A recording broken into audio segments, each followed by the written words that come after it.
আসসালামু আলাইকুম ওয়া রাহমাতুল্লাহি ওয়া বারাকাতুহু। মাহে রমজান আগমন করতে চলেছে। এই সময় বিভিন্ন মাসাইলের সম্মুখীন হয়ে আমরা, এর মধ্যে একটি হচ্ছে রোজা থাকা অবস্থায় শরীর থেকে রক্ত প্রবাহিত হওয়া অথবা রোজা থাকা অবস্থায় কোনো ব্যক্তিকে রক্ত প্রদান করা, এটা যাবে কি যাবে না। অথবা রোজা থাকা অবস্থায় শরীর থেকে কোনো কারণবশত রক্ত প্রবাহিত হলে, রক্ত বের হলে রোজা ভঙ্গ হয়ে যাবে কি যাবে না। এই ব্যাপারে মাসলা হচ্ছে এই যে রোজা থাকা অবস্থায় কোনো কারণে শরীর থেকে রক্ত বের হলে রোজা ভঙ্গ হয় না। অধিকাংশ মানুষের মধ্যে ভুল ধারণা আছে রোজা থাকা অবস্থায় শরীরে কেটে গেলে বা কোনো ক্ষত থেকে রক্ত বের হলে রোজা ভেঙে যায়। এটা সঠিক কথা নয়। রাসূল সাল্লাল্লাহু আলাইহি সাল্লাম রোজা থাকা অবস্থায় রক্ত প্রদান করতেন। তিনি হিজামা বলে একটা চিকিৎসা ছিলেন, তিনি রক্ত বের করতেন শরীর থেকে। এবং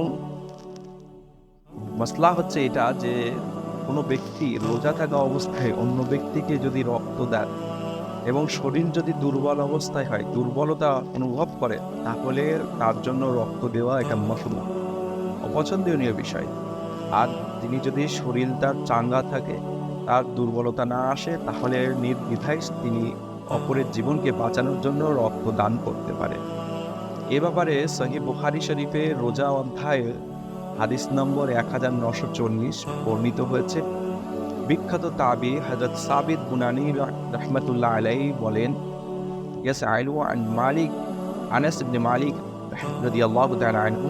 সাবিত বুনানী রাহমাতুল্লাহ আলাইহি বলেন, এ ব্যাপারে হযরত আনাস বিন মালিক রাদিয়াল্লাহু তাআলা আনহুকে কোনো এক ব্যক্তি প্রশ্ন করলেন, আকুনতুম ইয়াতাকরাহুনা হিজাবা লিসাইমি, আপনি কি রোজা থাকা অবস্থায় রোজাদার ব্যক্তির জন্য হিজামা করা অর্থাৎ শরীর থেকে রক্ত বের করা অপছন্দ করেন?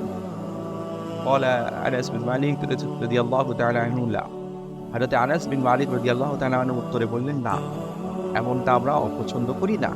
ইল্লা মিন আজালি যাকা, তবে সে যদি দুর্বলতা অনুভব করে, তার জন্য হিজামা করা, রক্ত শরীর থেকে বের করা, এটা মাকরুহ।